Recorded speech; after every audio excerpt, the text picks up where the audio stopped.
Hi hello ನಮಸ್ಕಾರ ಎಲ್ಲರಿಗೂ ಮತ್ತೊಮ್ಮೆ ನಿಮಗೆಲ್ಲರಿಗೂ ವಿವೋ ಎಕ್ಸಾಮ್ ಪ್ರಾಕ್ಟೀಸ್ ಕ್ವಶನ್ಸ್ಗೆ ಸ್ವಾಗತ. ಸೊ ಇವಾಗಲೇ ನಾವು ಹಲವಾರು ಕ್ವಶನ್ಸ್ಗಳನ್ನು ಸಾಲ್ವ್ ಮಾಡ್ತಾ ಇದ್ದೀವಿ. ಬೇರೆ ಬೇರೆ ಗೌರ್ಮೆಂಟ್ ಎಕ್ಸಾಮ್ಸ್ಗಳಿರ್ತಕ್ಕಂಥ ಕೇಳ್ತಕ್ಕಂಥ ಕ್ವಶನ್ಸ್ಗಳನ್ನೇ ನಾವು ಡಿಸ್ಕಸ್ ಮಾಡ್ತಾ ಇದ್ದೀವಿ. So let start the video.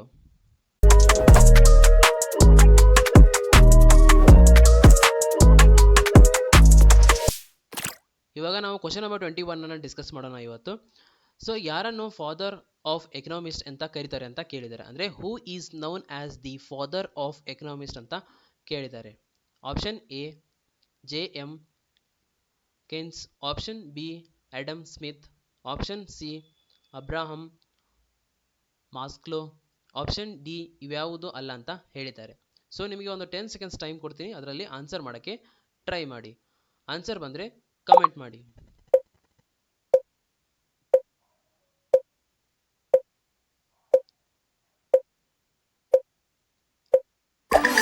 ನೀವು ಆನ್ಸರ್ ಮಾಡಿದ್ದೀರಿ ಅನ್ಕೋತೀನಿ.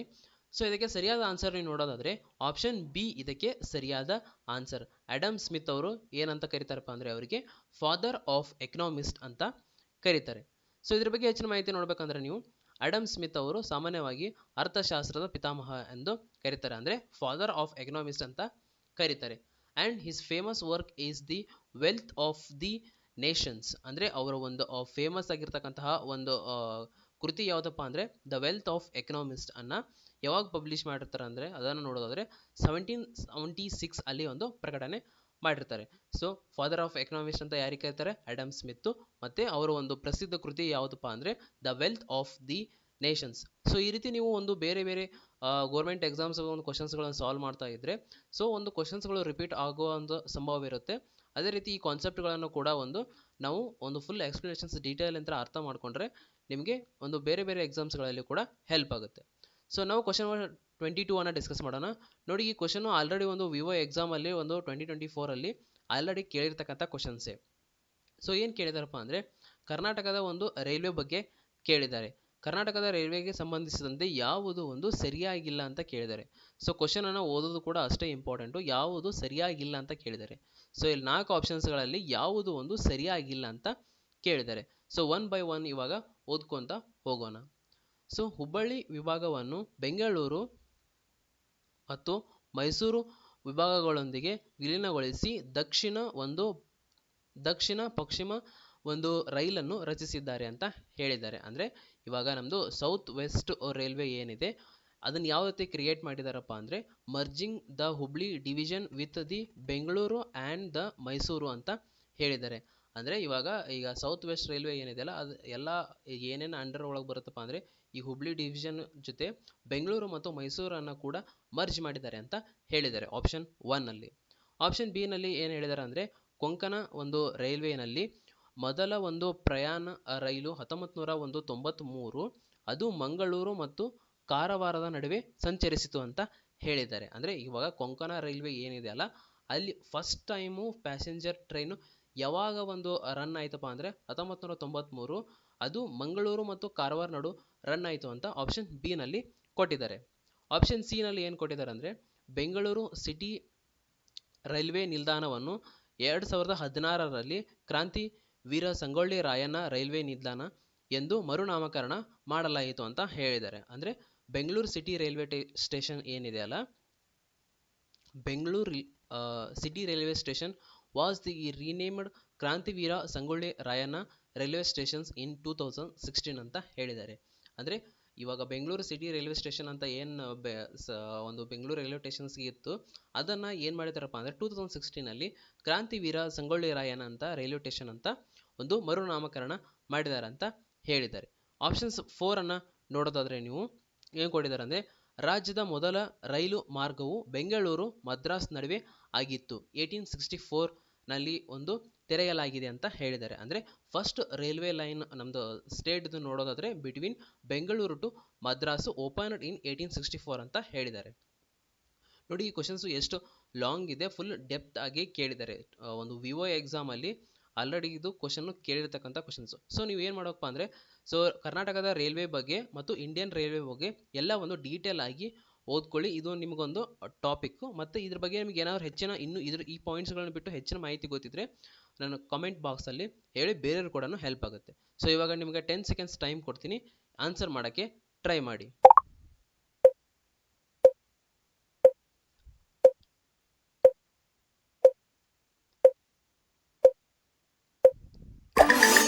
ಸೊ ಐ ಹೋಪ್ ನಿಮ್ಗೆ ಎಲ್ಲರಿಗೂ ಆನ್ಸರ್ ಬಂದಿದೆ ಅನ್ಕೋತೀನಿ. ಸೊ ಅವ್ರು ಏನು ಕೇಳಿದಾರಪ್ಪ ಅಂದರೆ ಕ್ವಶನಲ್ಲಿ ಯಾವುದು ಸರಿಯಾಗಿಲ್ಲ ಅಂತ ಹೇಳಿದ್ದಾರೆ. ಸೊ ಇದಕ್ಕೆ ಸರಿಯಾಗಿಲ್ಲ ಯಾವುದಪ್ಪ ಅಂದರೆ ಆಪ್ಷನ್ ಬಿ ಇದಕ್ಕೆ ಸರಿಯಾಗಿಲ್ಲ. ಸೊ ಯಾಕೆ ಸರಿಯಾಗಿಲ್ಲ ಅಂತ ನೋಡೋಣ ಇವಾಗ.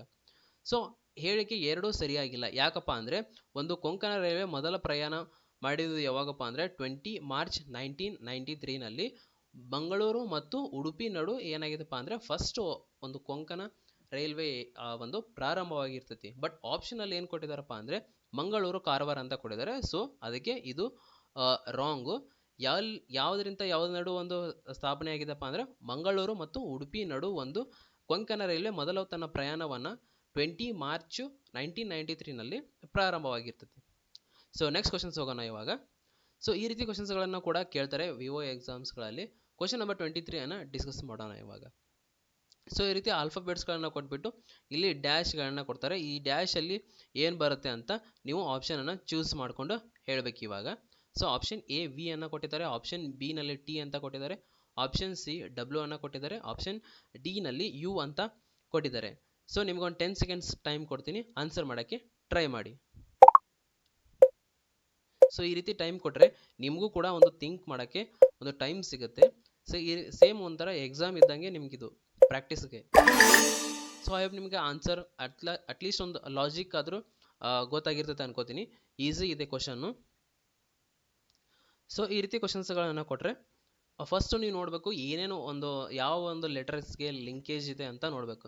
ಸೊ ಇವಾಗ ಈ ಐ ಅಂದರೆ ಎಕ್ಸ್ಗೆ ನೀವು ನೋಡಿದಾಗ ಅಷ್ಟೊಂದು ಏನು ಲಿಂಕೇಜ್ ಇಲ್ಲ. ಬಟ್ ಇಲ್ಲಿ ಸೆಕೆಂಡ್ ಒಂದೊಂದು ಕರೆಸ್ಪಾಂಡಿಂಗ್ ಅನ್ನು ನೋಡಿದಾಗ ಐ ಇಂತ್ರ I J K L. So ಈ ರೀತಿ ಏನಾಗಿದೆ ಒಂದು ಬಿಟ್ಟು ಒಂದು ಬರ್ತಾ ಇದೆ. ಸೊ ಇಲ್ಲಿ ಏನು ಮಾಡಿದ್ದಾರೆ +1 ಮಾಡ್ಕೋತಾ ಹೋಗಿದ್ದಾರೆ. I J K L. L ಆದಮೇಲೆ ಇಲ್ಲಿ ಎಲ್ ಆದಮೇಲೆ ಇಲ್ಲಿ ಏನು ಬರುತ್ತೆ ಎಮ್ ಅಂತ ಬರುತ್ತೆ. ಬಟ್ ಇಲ್ಲಿ ನಮ್ಗೆ ಎಮ್ ಕಿಂತ ಮೊದಲು ಏನು ಬರುತ್ತೆ ಅಂತ ಕೇಳಿದ್ದಾರೆ.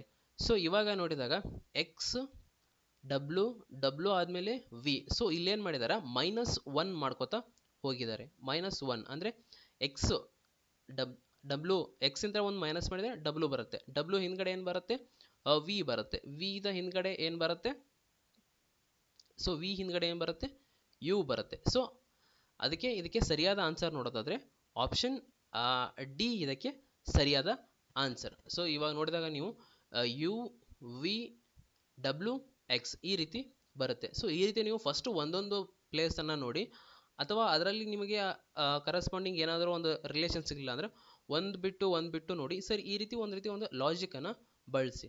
ಸೊ ಆಪ್ಷನ್ ಡಿ ಇದಕ್ಕೆ ಸರಿಯಾದ answer. So next questions discuss ಮಾಡೋಣ ಇವಾಗ. ಏನು ಕೇಳಿದಾರಪ್ಪ ಅಂದರೆ ಭಾರತದ ಮೊದಲ ಒಂದು ಚೀಫ್ ಡಿಫೆನ್ಸ್ ಸ್ಟಾಫ್ ಯಾರು ಅಂತ ಕೇಳಿದ್ದಾರೆ. So who is the first chief of the defence staff of India ಅಂತ ಕೇಳಿದ್ದಾರೆ. ಸೊ ಆಪ್ಷನ್ 1 ಏನು ಕೊಟ್ಟಿದ್ದಾರೆ ಅಂದರೆ ಫೀಲ್ಡ್ ಮಾರ್ಷಲ್ KM ಕರಿಯಪ್ಪ ಅಂತ ಕೊಟ್ಟಿದ್ದಾರೆ. ಆಪ್ಷನ್ ಬಿ ನಲ್ಲಿ ಏನು ಕೊಟ್ಟಿದ್ದಾರಪ್ಪ ಅಂದರೆ ಜನರಲ್ ಬಿಪಿನ್ ರಾವತ್ ಅಂತ ಕೊಟ್ಟಿದ್ದಾರೆ. ಸೊ ಆಪ್ಷನ್ ಸಿ ನಲ್ಲಿ ಏನು ಕೊಟ್ಟಿದ್ದಾರಪ್ಪ ಅಂದರೆ ಜನರಲ್ ಮನೋಜ್ ಮುಕುಂದ್ ಒಂದು ನರವಣೆ ಅಂತ ಕೊಟ್ಟಿದ್ದಾರೆ. ಆಪ್ಷನ್ ಡಿ ನಲ್ಲಿ ಏನು ಕೊಟ್ಟಿದ್ದಾರೆ ಜನರಲ್ ಜಿ ಸಿಂಗ್ ಅಂತ ಕೊಟ್ಟಿದ್ದಾರೆ. ಸೊ ನಿಮಗೆ ಒಂದು 10 ಸೆಕೆಂಡ್ಸ್ ಟೈಮ್ ಕೊಡ್ತೀನಿ, ಇದರಲ್ಲಿ ಆನ್ಸರ್ ಮಾಡೋಕ್ಕೆ ಟ್ರೈ ಮಾಡಿ.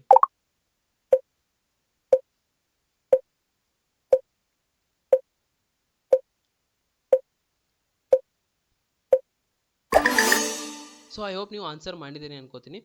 ಸೊ ಇದಕ್ಕೆ ಒಂದು ಸರಿಯಾದ ಆನ್ಸರ್ ನೋಡೋದಾದರೆ ಜನರಲ್ ಬಿಪಿನ್ ರಾವತ್ ಅವರು ಏನಾಗಿರ್ತಾರಪ್ಪ ಅಂದರೆ ಭಾರತದ ಒಂದು ಮೊದಲ chief of the defence staff ಆಗಿರ್ತಾರೆ. ಸೊ ಇವ್ರ ಬಗ್ಗೆ ಹೆಚ್ಚಿನ ಮಾಹಿತಿಯನ್ನು ನೋಡೋದಾದರೆ ಜನರಲ್ ಬಿಪಿನ್ ರಾವತ್ ಅವರು ಭಾರತದ ಒಂದು ಮೊದಲ ಒಂದು chief of the defence staff ಆಗಿರ್ತಾರೆ. ಅಂದರೆ ಇವರು ಒಂದು ಫಸ್ಟ್ ಏನಾಗಿರ್ತಾರೆ ಅಂದರೆ ಚೀಫ್ ಡಿಫೆನ್ಸ್ ಸ್ಟಾಫ್ ಆಗಿ ನೇಮಕವಾಗ್ತಾರೆ. ಸೊ ಅವರು ಜನವರಿ 1 2020ರಲ್ಲಿ ಭಾರತದ ಮೊದಲ CDS ಆಗಿ ಅಧಿಕಾರವನ್ನು ಸ್ವೀಕರಣೆ ಮಾಡ್ತಾರೆ. ಅದೇ ರೀತಿ ನೋಡೋದಾದರೆ the CDS post aim to be the enhance the coordination among the 3 armed forces, the army, navy and the air force ಅಂತ ಹೇಳಿದ್ದಾರೆ. ಅಂದರೆ ಈ ಹುದ್ದೆ ಏನಿದೆಯಲ್ಲ 3 ಒಂದು ಶಸ್ತ್ರಾಸ್ತ್ರ ಪಡೆಗಳ ಒಂದು ಸೇನೆ ಆಗಿರ್ಬೋದು ಅಥವಾ ನೌಕಾಪಡೆ ಮತ್ತು ವಾಯುಪಡೆಗಳ ಒಂದು ನಡುವೆ ಒಂದು ಸಮನ್ವಯವನ್ನು ಹೆಚ್ಚಿಸುವ ಉದ್ದೇಶಕ್ಕಾಗಿ ಈ ಪೋಸ್ಟನ್ನು ಕ್ರಿಯೇಟ್ ಮಾಡ್ತಾರೆ 2020ರಲ್ಲಿ. ಸೊ ಅದಕ್ಕೆ ಫಸ್ಟು ಒಂದು ಯಾರ ಇದಕ್ಕೆ ಚೀಫ್ ಡಿಫೆನ್ಸ್ ಸ್ಟಾಫ್ ಆಗಿ ನೇಮಕ ಮಾಡ್ತಾರಪ್ಪ ಅಂದರೆ ಜನರಲ್ ಬಿಪಿನ್ ರಾವತ್ ಅವರನ್ನು ನೇಮಕ ಮಾಡ್ತಾರೆ. ಸೊ ನೆಕ್ಸ್ಟ್ ಕ್ವಶನನ್ನು ಡಿಸ್ಕಸ್ ಮಾಡೋಣ ಇವಾಗ. ಕ್ವಶನ್ ನಂಬರ್ 25 ಡಿಸ್ಕಸ್ ಮಾಡೋಣ ಇವಾಗ. ಏನು ಕೇಳಿದ್ದಾರೆ ಅಂದರೆ, ಒಂದು ರೋಹಿಂಗ್ಯಾ ಒಂದು ವಲಸಿಗರು ಕೆಳಗಿನ ಯಾವ ಒಂದು ಮೂಲ ದೇಶದವರು ಅಂತ ಕೇಳಿದ್ದಾರೆ. ಸೊ ರೋಹಿಂಗ್ಯಾ ಒಂದು ಮೈಗ್ರೆಂಟ್ಸ್ ಏನಿರ್ತಾರಲ್ಲ, ಅವರು ಒಂದು ಮೂಲತಃ ನಮ್ಮ ದೇಶದಲ್ಲಿ ಯಾವ ಒಂದು ದೇಶದಿಂದ ಬಂದಿದ್ದಾರೆ ಅಂತ ಕೇಳಿದ್ದಾರೆ. Option A Bangladesh, option B Myanmar, option C Pakistan, option D Afghanistan ಅಂತ ಹೇಳಿದ್ದಾರೆ. ಸೊ ನಿಮ್ಗೊಂದು 10 ಸೆಕೆಂಡ್ಸ್ ಟೈಮ್ ಕೊಡ್ತೀನಿ, ಇದರಲ್ಲಿ ಆನ್ಸರ್ ಮಾಡೋಕ್ಕೆ ಟ್ರೈ ಮಾಡಿ.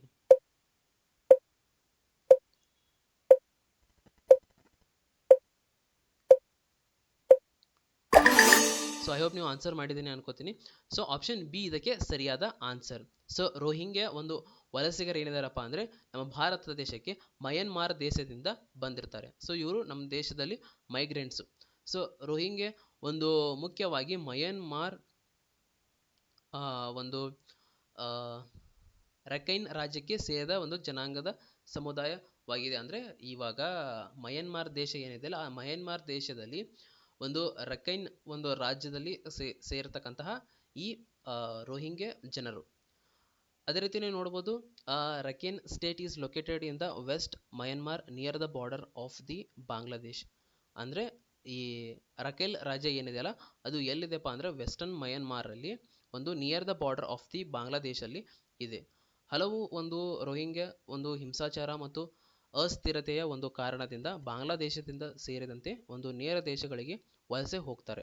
ಸೊ ಯಾಕೆ ಅವರು ಅಲ್ಲಿಂದ ಬಿಟ್ಟು ಬೇರೆ ಬೇರೆ ದೇಶಕ್ಕೆ ಹೋಗ್ತಾರಪ್ಪ ಅಂದರೆ, ಬಾಂಗ್ಲಾದೇಶಕ್ಕೆ ಹೋಗಿರ್ಬೋದು ಅಥವಾ ಒಂದು ಬೇರೆ ಬೇರೆ ನೆರೆಯ ದೇಶಗಳಿಗೆ ಯಾಕೆ ಹೋಗಿರ್ತಾರಪ್ಪ ಅಂದರೆ, ಅಲ್ಲಿ ಅವರಿಗೆ ಏನು ಮಾಡ್ತಾರಪ್ಪ ಅಂದರೆ ವೈಲೆನ್ಸು ಮತ್ತು ಸ್ಟೆಬಿಲಿಟಿ ಆಗಿರ್ತಕ್ಕಂಥ ಅಸ್ಥಿರತೆ ಕಾರಣಗಳಿಂದ ಅವ್ರು ಏನು ಮಾಡ್ತಾರಪ್ಪ ಅಂದರೆ ಬೇರೆ ಬೇರೆ ಕಡೆ ಹೋಗ್ತಾರೆ. ಸೊ ಈ ವಿಡಿಯೋದಲ್ಲಿ ಇಷ್ಟ ಆಗಿತ್ತು. ಇವಾಗ ನಾವು ಪ್ರಾಕ್ಟೀಸ್ ಕ್ವಶನ್ಸ್ಗಳನ್ನು ಟೋಟಲ್ ಆಗಿ ಒಂದು ಎಷ್ಟು ಕ್ವಶನ್ಸನ್ನು ಸಾಲ್ವ್ ಮಾಡಿದ್ದೇವೆ ಅಂದರೆ, ಟೋಟಲ್ ಆಗಿ ಒಂದು 25 ಕ್ವಶನ್ಸ್ಗಳನ್ನು ಸಾಲ್ವ್ ಮಾಡಿದ್ದೀವಿ. ಸೊ ಎಲ್ಲ ಕ್ವಶನ್ಸ್ಗಳನ್ನು ಕರೆಕ್ಟಾಗಿ ಓದ್ಕೊಳ್ಳಿ, ಯಾಕಂದರೆ ಇವು ಒಂದು ಪ್ರಾಕ್ಟೀಸ್ ಕ್ವಶನ್ಸ್ಗಳು ನಿಮಗೆ. ಯಾಕಂದರೆ ಒಂದು ರಿಪೀಟ್ ಆಗೋ ಕ್ವಶನ್ಸ್ಗಳಾಗಿರ್ಬೋದು, ಇದರಿಂದ ನಿಮ್ಗೆ ಏನಾಗುತ್ತಪ್ಪ ಅಂದರೆ, ಈಗ ಒಂದು ಕ್ವಶನ್ಸನ್ನು ಬಿಡಿಸಿ ಅದರ ಥಿಯರಿಯನ್ನು ಸಾಲ್ವ್ ಮಾಡಿದರೆ ಮುಂದೆ ನೀವು ಒಂದು ಎಕ್ಸಾಮ್ಸ್ ಪ್ರಿಪ್ರೇಷನ್ಸ್ಗೆ ತುಂಬ ಹೆಲ್ಪ್ ಆಗುತ್ತೆ. ಮತ್ತು ಮುಂದಿನ ವಿಡಿಯೋದಲ್ಲಿ ಮತ್ತಷ್ಟು ಕ್ವಶನ್ಸ್ಗಳನ್ನು ಪ್ರಾಕ್ಟೀಸ್ ಮಾಡೋಣ. ಸೊ ಇವತ್ತಿನ ವಿಡಿಯೋದಲ್ಲಿ ಇಷ್ಟ ಆಗಿತ್ತು. ಧನ್ಯವಾದಗಳು.